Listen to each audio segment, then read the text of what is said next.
This October, during Domestic Violence Action Month, our efforts to educate and raise awareness looks a little bit different as we all adapt to the challenges of COVID-19.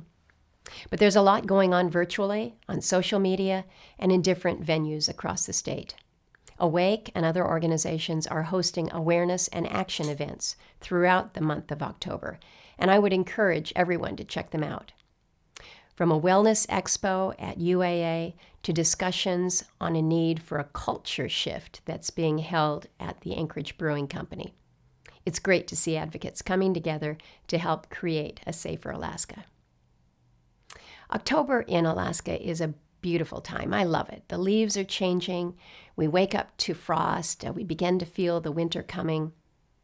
But we know, too, that with winter comes darkness, and with darkness come impacts on mental health.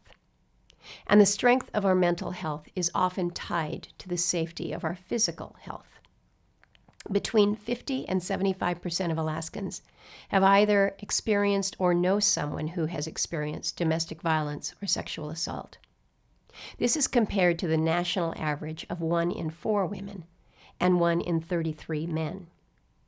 For Alaska Native women, not only are the statistics worse, but there are challenges for them to receive needed protection or victim assistance. Alaska Native women are 10 times more likely to be sexually assaulted than all other Alaskan women. And unfortunately, in 2020, we experienced significant setbacks to combating domestic violence and sexual assault due to the COVID-19 pandemic. In the past couple of months, Alaska organizations have experienced a surge in hotline calls as residents were asked to hunker down.